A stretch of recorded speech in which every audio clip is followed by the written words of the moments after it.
जब आप DV form और स्क्रूटनी फॉर्म भरने वाले होते हैं तो उसके अंदर बोर्ड द्वारा कुछ पॉइंट दिए जाते हैं जो आपको एफिडेविट और शपथ पत्र बनवाने होते हैं। उसके रिगार्डिंग मैं इस वीडियो में सारी इन्फॉर्मेशन लेकर आया हूं। आपके अगर डॉक्यूमेंट्स पूरे नहीं हैं तो उनको आपको कैसे फिलअप करना है, कैसे एफिडेविट बनवाना है और शपथ पत्र के जितने भी फॉर्मेट है वो मैंने इस वीडियो में लाने की कोशिश की है। और आपके लिए जो ओवर थिंकिंग का कारण बनती है उन चीज़ों को कम करने की कोशिश की है। तो वीडियो को पूरा देखें जिसके अंदर आपको सारी जानकारी मिल जाएगी। आप इजी वे में फॉर्म को फिलअप कर पाएंगे। आप राजस्थान के किसी भी एग्जाम में सब में सेम प्रोसेस होता है। इसी तरीके से आपको अपना डीवी और स्क्रूटनी फॉर्म को भरना है। तो वीडियो को पूरा देखें, एंड तक बने रहिए। तो आपका यहाँ पर पहला पॉइंट होता है अंक पत्र एवं प्रमाण पत्र। जो आपकी 10वीं की मैट्रिक्स की मार्कशीट होती है वो आपको इसके अंदर अपलोड करना होता है, जिसके अंदर या तो आपको कैरेक्टर सर्टिफिकेट साथ में मिलता है या फिर आपको अलग से मिलता है। सीबीएसई के अंदर आपको साथ में ही मिलता है। आरबीएसई के अंदर भी 2010 के आसपास तक पहले तो अलग मिलता था, बाद में दोनों साथ में मिलता है। तो आपके सर्टिफिकेट को खुद ही देखें, उसके अंदर लिखा हुआ है कि आपका मार्कशीट और सर्टिफिकेट दोनों कंबाइंड है तो आपको अलग से बनवाने की ज़रूरत नहीं है। और अगर आपका दोनों अलग अलग दिया हुआ है आपको तो आपको अलग अलग ही फिर पेश करना होगा। और आपके पास गुम हो गया है जो भी कारण है तो आप एफिडेविट लगाइए, वो बात की बात है। आप बड़ी मुश्किल से एग्ज़ाम को पास करते हैं, इतना इजी वे में आपको एग्ज़ाम से बाहर नहीं कर दिया जाता। आपको मौका दिया जाता है या फिर बोर्ड जो भी सहूलियत होती है उस अकॉर्डिंग देख लेता है। तो आप किसी भी परेशानी का समाधान आप एफिडेविट बनवा कर जरूर ले जाएं। अगर आपको कन्फ्यूजन बहुत ज़्यादा हो रहा है तो आप एफिडेविट एक नहीं दो बनवा लें। जो भी आपको कन्फ्यूजन हो रहा है, जैसा आपको वहाँ पर पूछा जाए वैसा आप पेश कर दें। सारा टाइम परेशान होने की ज़रूरत नहीं है। तो आपकी खुद मार्कशीट को आप खुद देखें कि उसके अंदर आपको दिया हुआ है या नहीं दिया हुआ है, दोनों एक साथ है या अलग अलग हैं। अब आपका दूसरा पॉइंट होता है अंक पत्र एवं प्रमाण पत्र सीनियर सेकेंडरी। जैसा कि मैंने आपको मैट्रिक्स का 10th लेवल का बताया है वैसे कि वैसे अपनी मार्कशीट 12th की होगी, जिसके अंदर आपके मार्कशीट और सर्टिफिकेट दोनों कंबाइंड होगा या फिर अलग भी हो सकता है। तो आपको वो दोनों पेश करना है और सिंगल भी पेश कर सकते हैं एक हो तो। तीसरा, आपके स्नातक सभी वर्षों सेमेस्टर की अंक तालिकाएं क्रम से अपलोड करनी है। यानी आपकी जो भी ग्रेजुएशन के टाइम आपकी ग्रेजुएशन हुई है उसके अंदर जितनी भी आपको मार्कशीट मिली है सारी आपको अपलोड करनी है, ठीक है। उसके अंदर अगर आपकी बैक आई हो तो बैक वाली भी आपको अपलोड करनी है, ठीक है। इसके अंदर डिग्री नहीं बोली है, यहाँ आपकी मार्कशीट्स को बोला है। चौथा पॉइंट है आपका प्रमाण पत्र उपाधि स्नातक। यानी आपकी ग्रेजुएशन के टाइम पर आपको जो डिग्री मिली है कि आपने ग्रेजुएशन कंप्लीट कर ली है, कौन सी ग्रेड में की है, जो कुछ भी उसके अंदर मेंशन होगा वो यहाँ पर आपको अपलोड करनी है।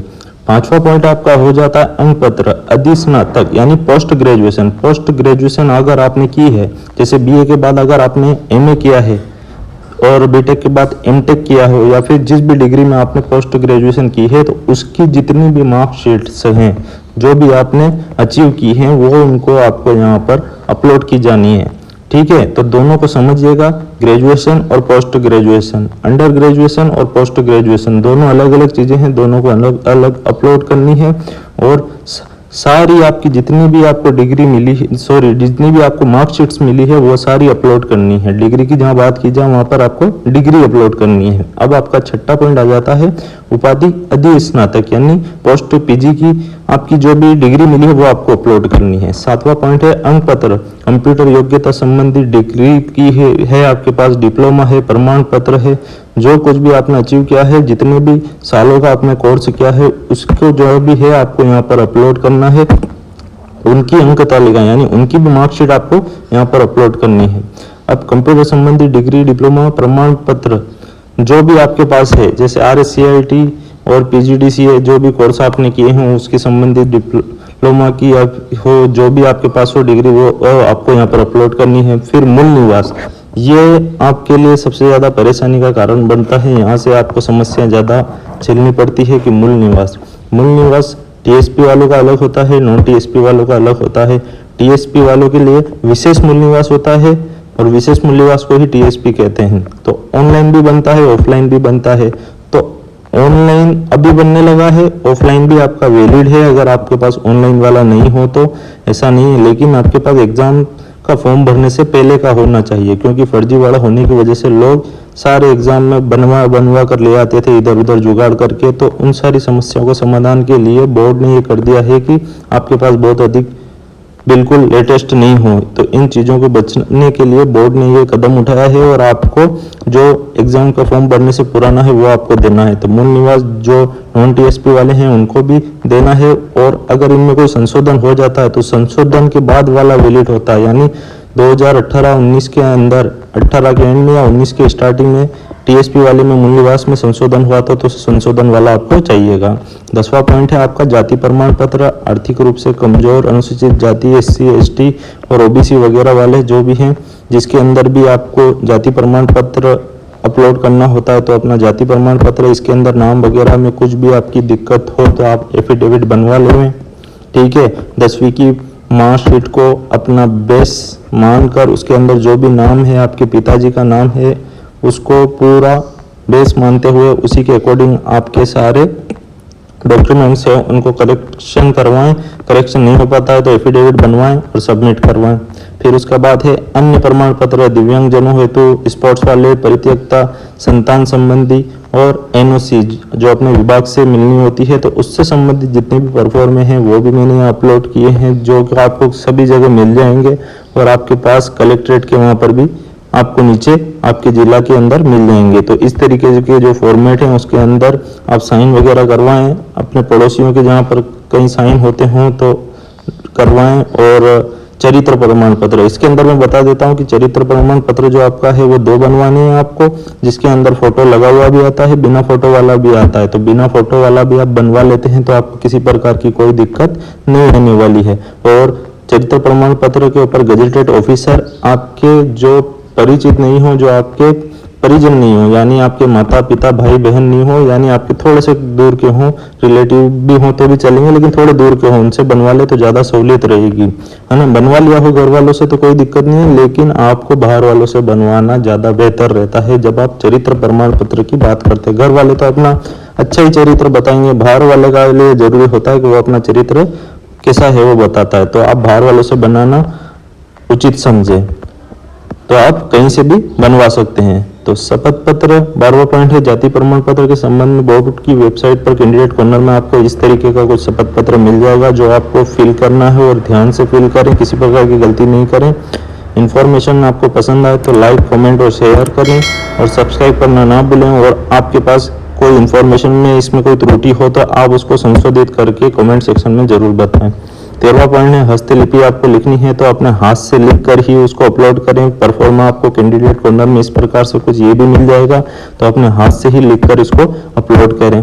14 पॉइंट है आपका शपथ पत्र, उपरोक्त दस्तावेज स्वयं द्वारा जांच कर अपलोड कराए जाने फर्जी जो कूट रचित होता है उससे संबंध में। तो इस तरीके से आप कुछ अपना 50 का स्टाम्प बनवा लें और इसके अंदर पॉइंट्स लिख लें। और जो बोर्ड की वेबसाइट में कैंडिडेट कॉर्नर पर भी इस प्रकार से अवेलेबल है, तो वहां से भी आप बनवा कर अपलोड कर सकते हैं। और देखिए मैंने जो मेरे एग्जाम में हाईकोर्ट एलडीसी के टाइम पर 4 बिंदुओं को एक ही के अंदर लिखकर जो अपने बच्चों संतान संबंधी और कुछ रचित और इस प्रकार धूम्रपान वाला एक ही में बनवा लिया था, तो इसे कोई दिक्कत नहीं होती, आप एक में भी बनवा सकते हैं। शपथ पत्र 2 पहलो 4 पहलो शपथ होती है, 1 पहलो तो भी वही शपथ रहेगी। अगर आपके पास फोल्डर अलग अलग आ रहा है वहां पर अपलोड करना तो अलग अलग बनवाने होते हैं, अदरवाइज आप एक ही बनवा सकते हैं। तो इसमें कोई इतना बड़ा इश्यू नहीं होता। आप जितना ज्यादा उलझेंगे उलझते जाएंगे और आपको परेशानी होगी, आप बस प्रोसेस को स्टार्ट करते जाएं और फॉर्म फिल करते जाएं, किसी प्रकार की कोई दिक्कत नहीं आने वाली है। अब हम बात कर लेते हैं आपके सवाल और हमारे जवाब। तो इसके अंदर मैं आपको बताने वाला हूं कि जो आपका सर्टिफिकेट है अगर पुराना है, आपके संशोधन के होने के बाद तक का है तो कोई दिक्कत नहीं है, तो आप उसको अपलोड कर सकते हैं। और इनकम सर्टिफिकेट आपकी 2.5 लाख से कम है या फिर आपने गलती से यस कर दी है तो आप एफिडेविट कर लिख कर दें वहां पर कि मैंने इनकम सर्टिफिकेट फॉर्म फिल करते समय गलती से सही चयन नहीं कर गलत ऑप्शन को चूज कर लिया था, तो इस वजह से फिर उसका उचित कारण लिख दें। मूल निवास के संबंध में मैंने आपको आगे बता ही दिया है, विशेष मूल निवास और मूल निवास के अंदर कि आपको सही तरीके से उसको भी अपलोड करवा देना है। उसके अंदर किसी प्रकार की त्रुटि हो, नाम वगैरह मिस्टेक के अंदर हो, तो आप उसका भी एफिडेविट सही तरीके से बनवाएं और उसको लेकर जाएं। कंफ्यूजन होता है तो दो एफिडेविट बनवा लें, दोनों में लैंग्वेज आपको जो कंफ्यूज कर रही है दोनों बनवा लें, जैसा आपसे वहाँ मांगा जाता है वैसा आप वहाँ पर प्रस्तुत कर दें। दस्तावेजों की संख्या आप जितने भी मार्कशीट वगैरह जहाँ पर भी अपलोड कर रहे हैं उनको काउंट करें और वो लिखें कि इतने दस्तावेज मैंने इसके अंदर पेश किए हैं। ठीक है, तो इस प्रकार ध्यान रखें सारी चीजें। डिग्री और मार्कशीट, डिग्री अलग चीज होती है, मार्कशीट अलग होती है। मार्कशीट अंक तालिका होती है आपकी, और डिग्री आपको जो कंबाइंड मिलता है। तो डिग्री और मार्कशीट में कंफ्यूजन हो, मार्कशीट पूछी जाए तो मार्कशीट अपलोड करें, डिग्री पूछी जाती है तो डिग्री अपलोड की जाए। ठीक है, किसी भी एग्जाम के अंदर, बीटेक के अंदर जैसे 8 सेमेस्टर होते हैं तो 8 मार्कशीट्स होती है, तो 8 मार्कशीट आपको लेकर जानी है और 8 मार्कशीट आपको उसके अंदर करवानी है। ठीक है, तो इन बातों का ध्यान रखें। और जब आप डीवी करवाने जाएंगे तो उस बारे में भी बताऊंगा कि आपको कैसे सेट तैयार कर कर ले जाने हैं। वहां पर आपको करीबन 3 से 4 सेट तैयार करके ले जाने होते हैं। ठीक है, जो आपका कैरेक्टर सर्टिफिकेट अभी बन रहा है वो आपको डीवी के टाइम पर ले जाना पड़ेगा, और जब आप आपके दस्तावेज पेश करोगे तब आपको जो आपके जो ये कैरेक्टर सर्टिफिकेट जो अभी आप बनवा रहे हो वहां पर देने होंगे ओरिजिनल वाले, और उसकी कॉपी कराकर उसके सेट के साथ लगानी पड़ेगी, और एक सेट फिर आपको वहां पर से दिया जाएगा जो आपको आपके विभाग के अंदर आप जमा कराओगे, या फिर बोर्ड खुद जमा करवाता है तो वो तो बोर्ड देखेगा, अगर आपको बोलता तो आपको लाकर आपको जमा करवाने। तो इन बातों का ध्यान रखें, छोटी छोटी बातें गलतियां नहीं हो। सर्टिफिकेट का ध्यान दें, सर्टिफिकेट आपका पुराना है तो चल जाएगा, लेकिन उसके अंदर ये नहीं हो कि उसके बाद संशोधन हो गया हो और आपके उससे भी पुराना हो, तो आपको फिर एफिडेविट बनवाना ही पड़ेगा। और अदरवाइज संशोधन रूल्स वगैरह चेंज होने तक का है तो कोई दिक्कत नहीं आने वाली है। और जैसे कास्ट वगैरह सर्टिफिकेट कितने टाइम के लिए वैलिड होता है तो इस बारे में पता कर लें, तो उसकी वैलिडिटी के अकॉर्डिंग आप उसको पेश करें। इसमें किसी प्रकार की इनकम वालों की ज़्यादा दिक्कत रहती है कि यस कर दिया नो कर दिया, तो आपके फादर की जो इनकम होती है उसके अकॉर्डिंग होता है, और आपका जो फादर की जो इनकम होती है उसी के बेस पर आपका इनकम सर्टिफिकेट बनता है। तो आपके फादर की आय के अकॉर्डिंग उसको आप बनवा लें और उसको अपलोड करें। ठीक है, तो इनमें किसी प्रकार का भी दिक्कत नहीं है। जितनी भी डिग्री आपको मिली है, अगर आपकी बैक लगी है और बैक वाली भी डिग्री है आपको, तो उसको भी आपको अपलोड करनी है अगर आपकी बैक लगी हो। ठीक है, तो बैक लगी हो तो बैक वाली डिग्री भी आपको अपलोड करनी है, यानी आपकी डिग्री की संख्या 8 से 9 हो रही है तो फिर वहां पर 9 अपलोड करनी है। अगला अपना यही मैंने अभी आपको बता दिया बैक वाली, तो आपकी जैसे काउंट करोगे वहां पर कितनी मार्कशीट, तो कोई 8 अपलोड करेगा तो किसी की 9 हो जाएगी। अगर बीटेक के अंदर बैक लगी है तो किसी के 3 साल की डिग्री है तो 3 साल, और बैक लगने से उसके पास 4 डिग्री हो जाएगी, तो 4 मार्कशीट अपलोड करेगा। डिग्री की बात नहीं, मार्कशीट बोल रहा हूँ। ठीक है, तो इस बात का ध्यान रखें। कास्ट सर्टिफिकेट आपकी वैलिडिटी चेक कर लें, कास्ट सर्टिफिकेट वगैरह कितने साल के लिए वैलिड होता है। ठीक है, तो और जो ज़्यादा पुराना हो ऐसा कुछ हो तो नया बनवा लें, और पुराने के लिए एफिडेविट दे दें और उसके अंदर लिख दें कि अभी मैंने नए के लिए अप्लाई कर रखा है, तो जल्दी वो जब भी आ जाएगा तो मैं आपको विभाग के अंदर वो भी पहुंचा दूंगा जल्द से जल्द। नाम चेंज है तो आपकी 10वीं की मार्कशीट के अकॉर्डिंग अपने नाम का जो भी है एफिडेविट बनवा लें, उसके अंदर उचित लैंग्वेज में लिखें, हिंदी में भी लिखें, इंग्लिश में भी लिखें, जिसमें भी त्रुटि है उसके बारे में प्रॉपर लिखकर एफिडेविट बनवा लें। ठीक है, और बहुत ज़्यादा एफिडेविट बनवाने की ज़रूरत नहीं है, आप कंबाइन भी बनवा सकते हैं, ऐसा कुछ नहीं है। पॉइंट नंबर डाल दें, पॉइंट नंबर के साथ लिख दें। कैरेक्टर सर्टिफिकेट मैंने बता दिए 2 बनवाने हैं, और डीवी के टाइम पर ये दोनों आपको ले जाने हैं, वहाँ पर आपको बोर्ड को देने पड़ेंगे, जो उनके पास वो रख लेंगे। सिर्फ यही 2 डॉक्यूमेंट होते हैं जो बोर्ड अपने पास रख लेता है, बाकी सारे आपको ओरिजिनल दे दिए जाते हैं, लेकिन कैरेक्टर सर्टिफिकेट उनके पास ही रहते हैं। और फिर अपन बात कर लेते हैं, शपथ पत्र खुद ही लिखें, यानी कंप्यूटराइज्ड नहीं लिखें, आप खुद ही लगें। रोल नंबर की जगह भी आपने रजिस्ट्रेशन नंबर गलत डाल दिया वगैरह हो तो आप उसका भी एफिडेविट बनवा लें। प्रोविजनल जो होती है, अगर आपकी डिग्री नहीं आई है प्रॉपर, तो डिग्री नहीं आने की वजह से आप उसके स्थान पर आप अपना प्रोविजनल जो कॉलेज से लेकर सबमिट कर सकते हैं। तो इस बात का ध्यान रखिएगा, आपको प्रोविजनल बनवा कर दे देना है। कैरेक्टर सर्टिफिकेट पर साइन किसके करवाएं तो मैंने बता दिया, आप आपके परिजन से न करवा कर दूर वालों से करवाएं तो ज़्यादा बेहतर होगा, वो ज़्यादा उचित रहता है, क्योंकि घर वाले कैरेक्टर अच्छा ही बताते हैं, बाहर वाले कैरेक्टर डिसाइड करते हैं कि बंदा कैसा है, तो उसको ज़्यादा उचित माना जाता है। तो इस बारे में ध्यान रखें। कहीं पर अगर मान्य नहीं होगा कुछ चीज़ लिखी हुई है आपका सर्टिफिकेट वगैरह, तब भी उसको उचित समझे कि ये मान्य नहीं होगा। आप ऐसे बेफालतू परेशान नहीं हो। हर चीज़ के अंदर जितना घुसते जाओगे, जितना सोचते जाओगे, ओवर थिंकिंग करोगे, उतना लगेगा कि इसके अंदर और करेक्शन होना चाहिए। यानी सोचने पर 1 सेकेंड के अंदर कई सवाल आ जाएंगे, लेकिन आप जवाब ढूंढोगे तो 1 घंटे में एक भी जवाब नहीं आएगा।